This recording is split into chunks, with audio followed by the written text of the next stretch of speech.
don't think it should be how well your parents can fight for what you need. When you're at home, to sort of at least have a safe space to come to where you know that you're understood and accepted for who you are.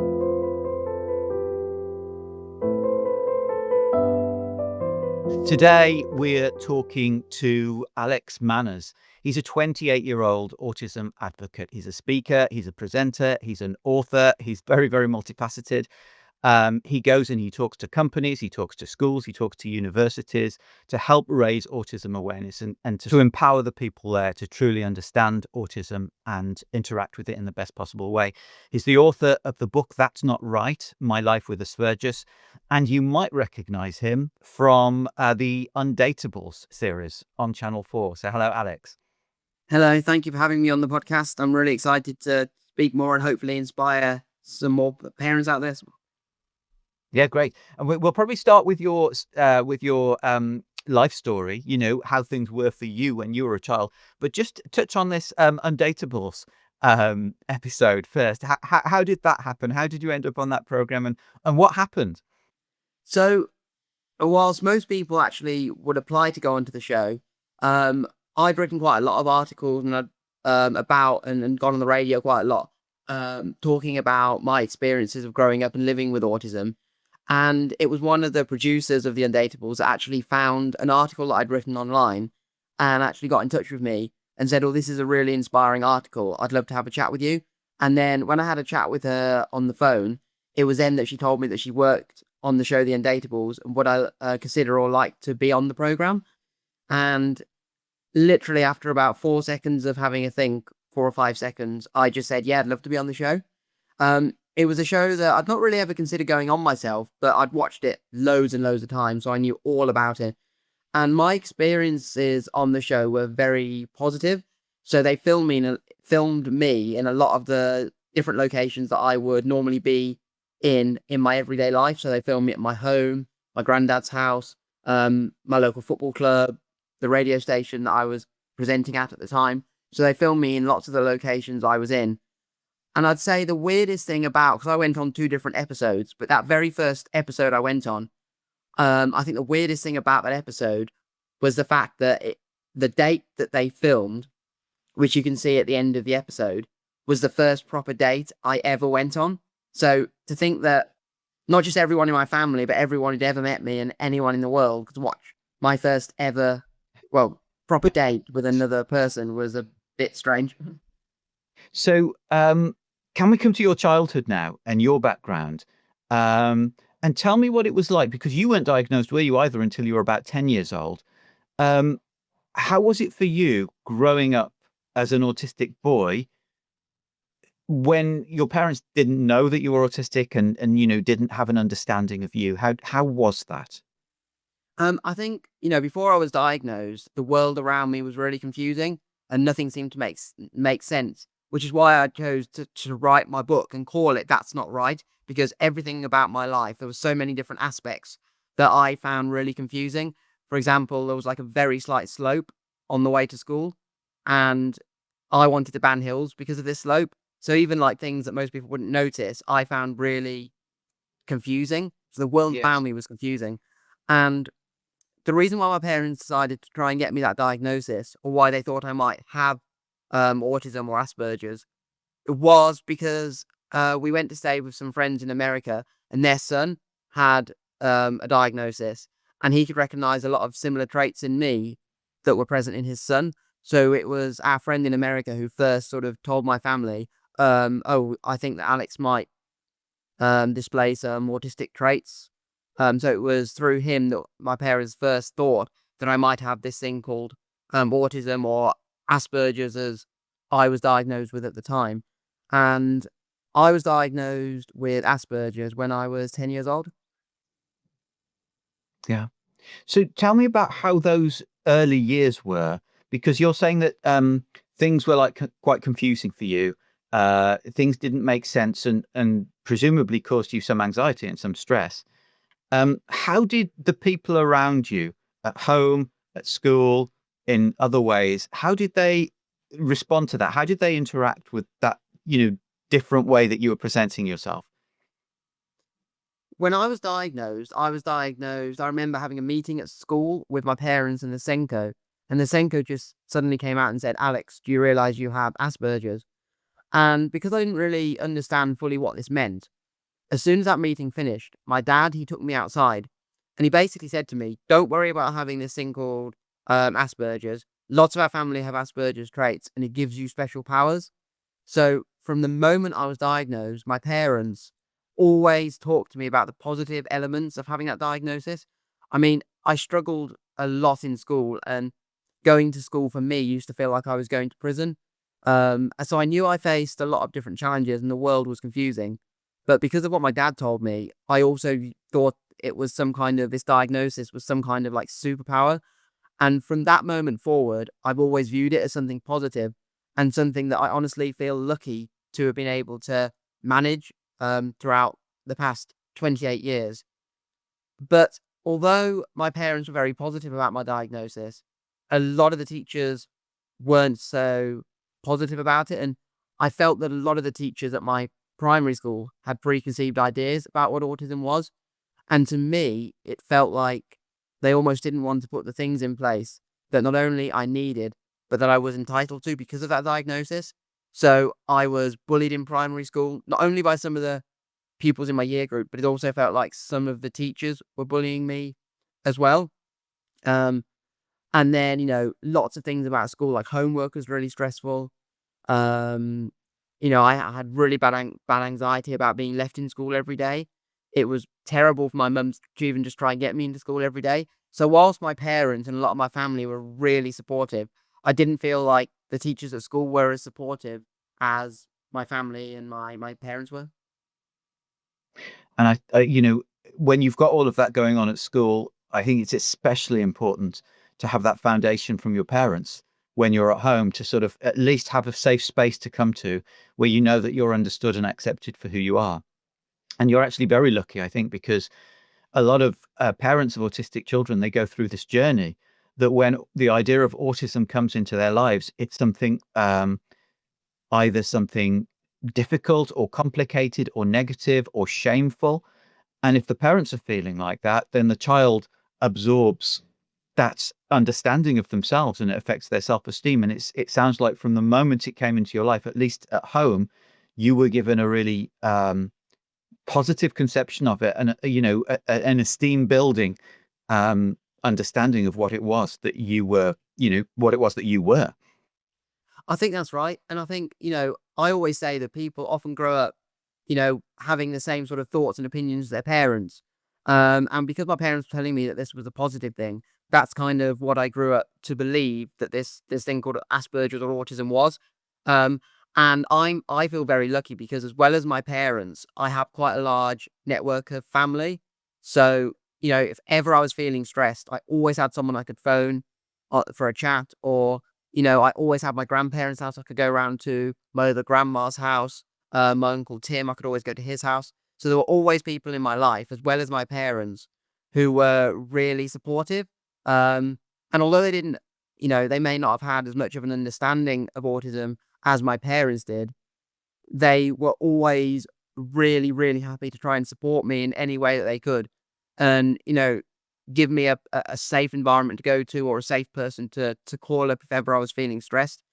So I feel very lucky that I had that growing up, because I know a lot of people maybe don't grow up with a family that's so supportive or accepting of that diagnosis.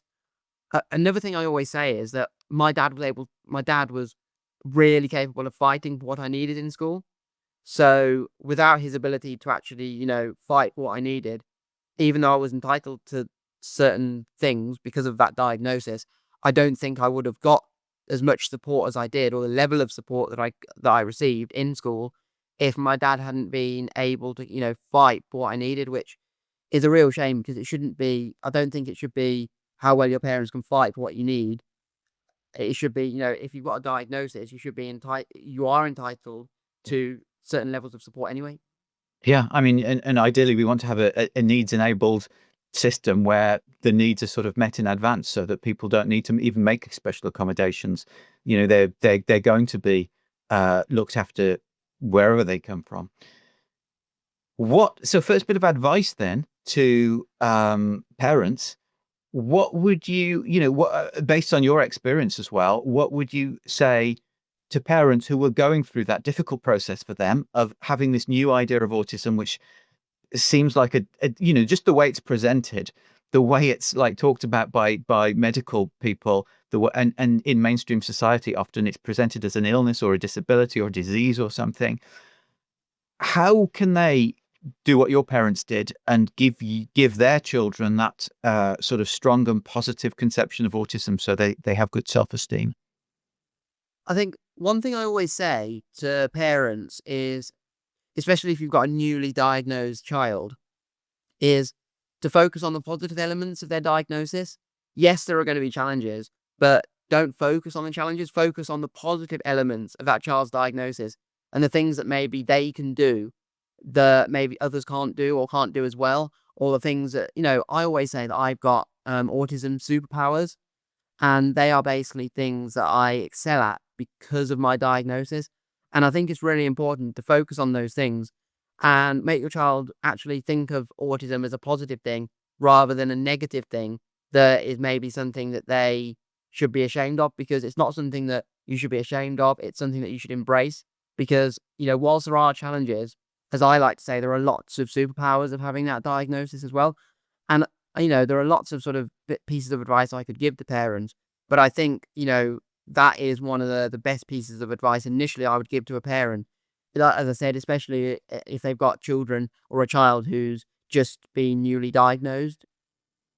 Yeah, and I think that's really, really important because we focus on the lack always, don't we? And we look at sort of milestones for non-autistic children and like speak at this age, they, socially interact in this particular way at this age. And that roadmap might be different for autistic children. Some of those things might be later. And we always focus on the things that could be later. And what we don't put the focus on are the really positive things that come earlier. It might be some sort of creative genius, or it might be, sort of the mind working in a sort of out of the box sort of way. And instead of being celebrated and seen as something that can contribute a lot, that's often seen as, something that's weird and should be shut down. Yeah, I think that, the way my brain works is so different to everyone else in my family, and I often come out with things that, like, bamboozle my family, or things that people think are, like, really impossible, when actually, if there's a slight chance that it could be a possibility, I'll think of it. So, my brain works in weird and wonderful ways. Naturally, it's these ways of thinking that I think are a really positive thing about my diagnosis. And to go back just for a moment to the time before you had the diagnosis, before you knew you were autistic, and you were saying that things were really overwhelming for you, and there were certain things that you didn't understand and that created anxiety. How was that when people didn't know that you were autistic? When what did they think? Did they think there was something wrong with you, or how did they handle that? I think one thing about me is when I was younger, I was very good at masking how I was feeling. And I didn't do this deliberately. Like, I didn't know I was doing it. I did it subconsciously, as a way just to basically not stand out as being like some naughty child. Um, and just because especially in school, when I'm masked in school, I didn't trust any of the teachers. So, I found it very difficult to actually tell anyone exactly how I was feeling and how I was experiencing things.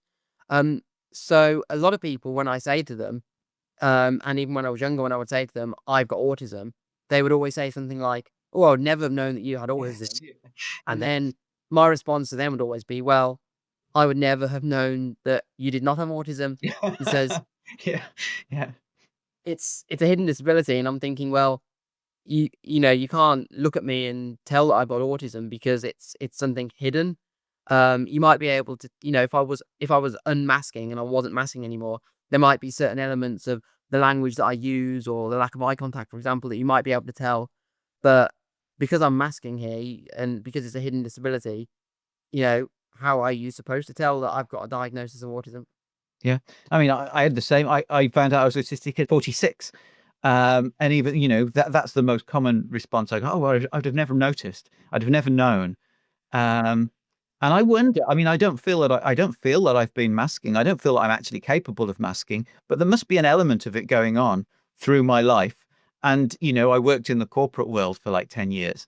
So there must have been an element of masking to fit in to sort of, but I was never aware that I was doing that. It's quite a strange thing, but it's something you hear a lot with autistic people, and especially girls, autistic girls, this thing about masking and really sort of behaving in a way that's considered normal, uh, and suppressing who they really are, which must actually be a really painful and lonely state to be in. Do you have those sorts of memories from that early age? Yeah, I mean, when I was masking in school, obviously, I knew that I didn't feel comfortable enough to tell the teachers what was going on and the things that I was stressed or struggling with. Um, but I didn't know that at the time that was actually a form of masking. Because school was never an environment I felt comfortable in. I just didn't want to show exactly how I was feeling to people. And I guess again, going back to being that naughty kid, I didn't want to think people in my class to think that I was weird or some kind of naughty kid by having these meltdowns. It was only then when I went home that I felt comfortable enough to tell my parents what I was feeling, the things that I was struggling with. And then because I'd been struggling all day in school and holding everything back, I would have these really bad meltdowns at home. And they wouldn't be over like one little thing at home would make me go into a meltdown, but it wouldn't be that one little thing at home that has caused the meltdown. It would have been all those things at school, all those instances at school, all those instances where I'd held in how I was feeling. And it was as if when I got home, that one last little thing was like that last little piece of string inside me snapping. But I mean, going back to girls and masking, I know quite a lot of individuals with autism, but there's this one particular girl who I'm very friendly with.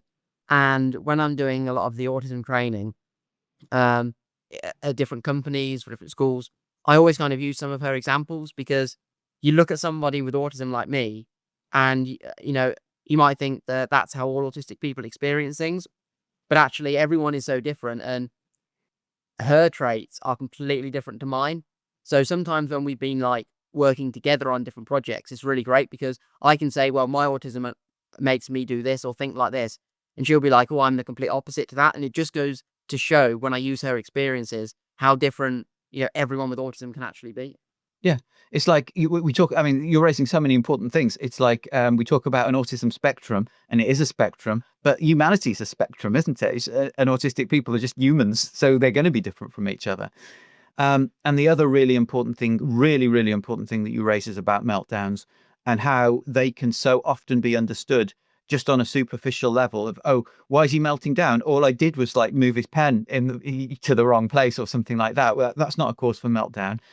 But that's the clue, isn't it? It's not a cause for the meltdown. The meltdown is an accumulation of stress that's built up. And very often it happens after school. I mean, that's a very normal thing that, children are sort of holding it all in at school because it's not acceptable or it wouldn't be convenient or it's not safe to express it there. And then it can only come out when they're at home. And it's so important that parents are aware of that, isn't it? Uh, and can understand what's going on for the child and understand it in that deeper way. Did you find that your parents were, even before any idea of autism, they were understanding and supportive, or did it confuse them? I mean, they've always been amazing parents. They've always been very supportive. I had a really great childhood in that respect.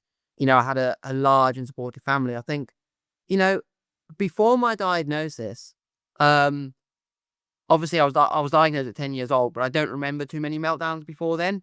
It was only kind of after the diagnosis that I remember having a lot of meltdowns. And, one thing that my parents did when I was having a meltdown is they knew that that meltdown was like the final straw. Like I needed to have that meltdown in order to get all this stress and anxiety out of my system and out of my body. And because my meltdowns, I mean, if they'd have been physical, my parents would have had to have tried to stop them or step in. But because my meltdowns were only ever verbal meltdowns, they kind of just let me have the meltdown. And then it was after the meltdown that they would then talk to me about what could have been done differently, how could we have supported you. Um, I used to get very depressed after a meltdown because when I was having those meltdowns, I used to say some awful things to my mum. I used to call her, I'm not, embarrassed to say that I used to call her every bad word you could possibly think of. And it wasn't because I meant those things, and she knew that I didn't mean these things. It was just I was so stressed from the day or the week at school that it was my brain had completely lost control of where it was.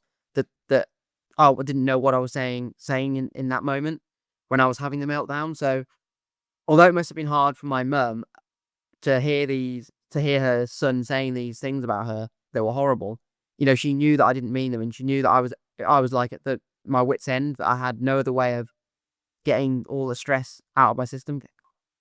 So it was hard for me when I was having the meltdown because I was the one having it, but it was also really hard for my family as well, not just my mum or my dad, but also I've got two sisters, and I can imagine how hard it would have been for them.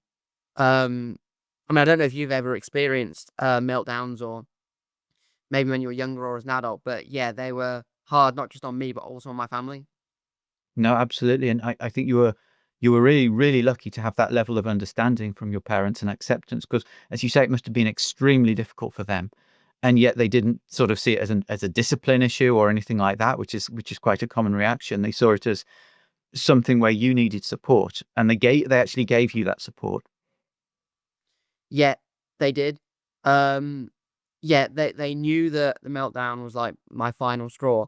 Obviously, they wanted to stop the meltdowns if they could, but they knew at the time I was having a meltdown. I couldn't think straight. I wasn't in the right headspace to be able to tell them what I was struggling with or how I could come out of a meltdown. So they waited till the meltdown was basically over before they then had that conversation with me. And we did have a few coping strategies in place that my mum could utilize or go to when I was having a meltdown, which were always really useful and sometimes used to really quickly get me out of a meltdown. So it was brilliant that my parents knew the things that actually helped me to, you know, come out of a meltdown as well. Yeah. Do you wanna share what some of those things are? Because it might be really helpful to some of the people listening. Yeah, so my biggest special interest is football, and then another special interest of mine is children's TV, and it was those two things that always used to decrease my stress levels and get me to come out of a meltdown. So football, especially reading football programs, always used to help me to de-stress when I was in school. So I even now I carry a football program with me wherever I am, and that always makes me less stressed when I'm reading it. When I was having a meltdown, the first thing my mum would always do is go straight to the nearest television and put on a children's program because it was like a switch flicking in my head where I would be having this terrible meltdown, and then suddenly I'd see a kids show on the TV and I would instantly feel relaxed and the meltdown would like instantly stop. So they were two things, and then a third thing that used to really help when I was having a meltdown was we had at home what was known as a meltdown bar, which was basically a chocolate bar that my mum would hide somewhere, and she would only ever get it out when I was having a meltdown, and she would literally give me just maybe 1 or 2 squares of this meltdown chocolate bar, because after a meltdown, my energy levels were really low and I felt really tired. So having 1 or 2 squares of chocolate after a meltdown used to just sort of perk my energy levels up, and make me feel a little bit less stressed or depressed. So, yeah, it was my special interests that really helped, but also this meltdown chocolate bar that we had also. Yeah, you probably totally run down on glucose, and you just sort of needed some sort of sugar hit just to sort of get back to normal levels, I guess. And those are beautiful strategies, and really caring strategies as well. And it's like, just this way that they, um, a lot of autistic children have special interests of one sort or another. And to use those as a way of supporting you was really nice as well. How do you now work? Tell us a little bit about how you work now and how you draw on those early experiences that you've been talking about in your current work as an autism advocate. So I really, really, because a lot of my friends that have a diagnosis of autism, they wouldn't feel confident enough to talk about the challenges they faced or their childhood. And, I stand up and speak in front of like sometimes 50, 60, 150 people, and they wouldn't feel confident in doing that. And I like to call those things, my autism, or some of my autism superpowers. And I want to use those superpowers to educate and inspire as many people as I can. So the work that I do now, I talk about what it was like growing up with autism. What actually is autism, what it was like going through school. So I talk a lot about the challenges that I face in school. I try and help companies to have a more accessible environment. So I talk to them about how they can make interviews, the recruitment process, the workplace more accessible. And another big topic that I try and portray in all of my talks is that individuals should never let their circumstances hold them back from what they want to achieve. Because, even though I had some absolutely terrible times in school that I would never want anyone else to have to go through or experience, I'm now using those, negative experiences positively, to positively, help and support and inspire other people. So the work that I do now is I basically go all over the country to every single kind of business, so law firms, banks. I go to schools, NHS trusts, councils, and deliver talks on my experiences of living and growing up on the autism spectrum.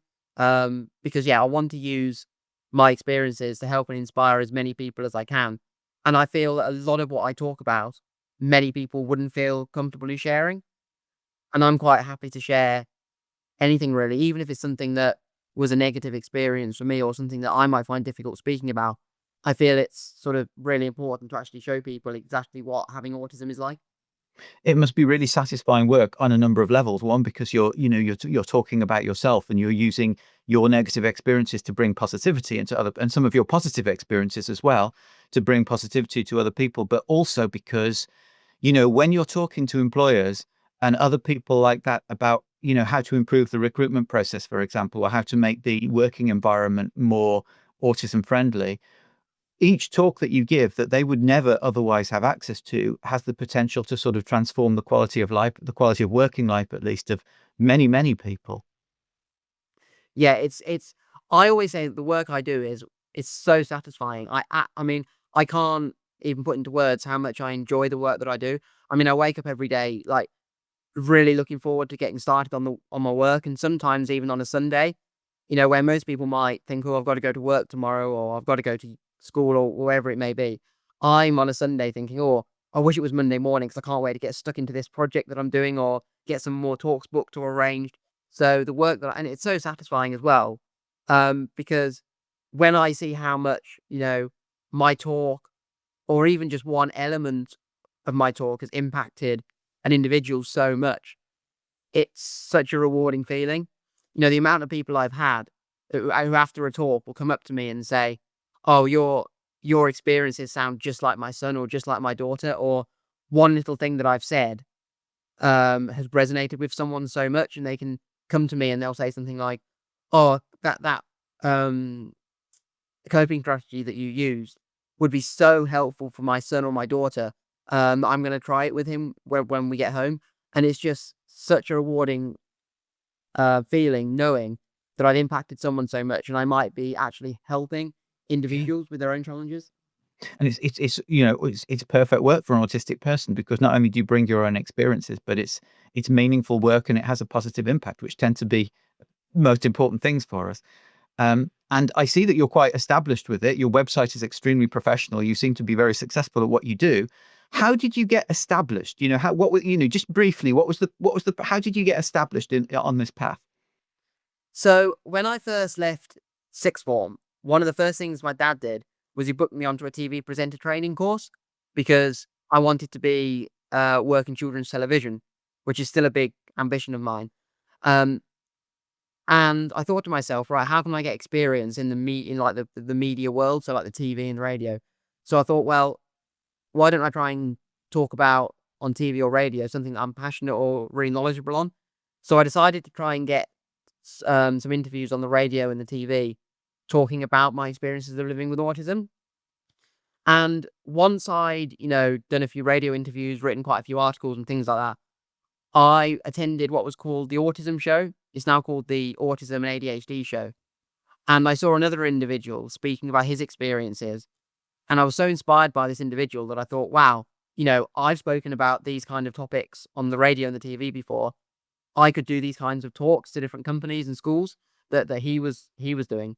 And that's what inspired me to then go away and start writing my first tour and sending emails out to companies, schools, universities to try and see if any of them would actually want me to come in and talk about my experiences to help their employees, to help their students, to help their colleagues. So that's kind of how I got started. It was through my love of wanting to kind of be in the media industry and be on television that, kickstarted me down this path of presenting talks for a living. And, I'd never have thought at the start that, I could actually be doing this as a full-time job, but it's something that I have made into my full-time career now. And I never want to stop doing it. That's wonderful. And I look forward to one day soon seeing you as a TV presenter, children's TV presenter as well, alongside it. Thank you. Alex, it's been really wonderful talking to you. I've got 3 quick fire questions that I ask to every guest on the podcast. Before we go there, tell us a bit about where people can find out more about you if they'd like to. So my website is www.thealexmanners.com. So you can go on there to find out more about my talks or any of the media outlets I've been in. I'm also on lots of social media channels. So I've got a YouTube channel, TikTok, Instagram. I'm big on LinkedIn as well. And you can either type in my name, which is Alex Manners, or I'm The Alex Manners. So my company is all one word, The Alex Manners. And then my book, called That's Not Right, My Life Living with Asperger's, is available to buy on Amazon. Good. Thank you. Now, 3 quick fire questions. We talk about autism all the time, but there isn't a universally agreed definition of what it is. So in your understanding, what is autism? So I always say to people that autism is a hidden disability that affects how we communicate with others and how we view and interact with the world around us. And everyone with autism is completely different. So no two people are the same. But there are lots of common traits that many individuals might have. And these include things like a love of routine, taking things literally, difficulties with processing language and reading jokes, facial expressions, and sarcasm, highly focused interests, high levels of stress, and becoming over or undersensitive to lots of sensory stimuli like smells, sounds, the feel of certain objects, or the taste of certain foods. If you had only one piece of advice, one message to parents of autistic children, what would it be? What would be the one thing they would need to remember or to do? I think focus on your child's strengths, focus on the things that they excel at, that they're really good at, and use those strengths as a way to help them overcome and manage some of the challenges that they faced. So my passion is with football and children's TV, and I've used that to help me to cope with lots of the challenges that I faced. So whatever your child is really passionate on or really good at, use those skills, use those interests to help them to manage the challenges that they might be facing. And finally, in your perfect world, how is autism understood and integrated? I think in my perfect world, um, reasonable adjustments, especially in the workplace or in school, would just be commonplace for everyone. One of my friends told me that the reason he hadn't told his workplace that he had a diagnosis of autism was because he said that, well, everything that I need has already been put in place. So there's never really been a need for me to tell anyone at work that I've got a diagnosis because everything I need is already put in place. And I think that's where we want to be getting to. That would be like the perfect world where, reasonable adjustments are just, and the things that we need are just put in place automatically.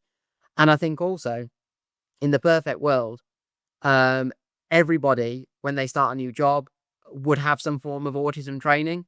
I know you've got like the Oliver McGowan mandatory training for healthcare professionals, but I want to see other, sort of areas like teaching teachers having to have mandatory autism training as well.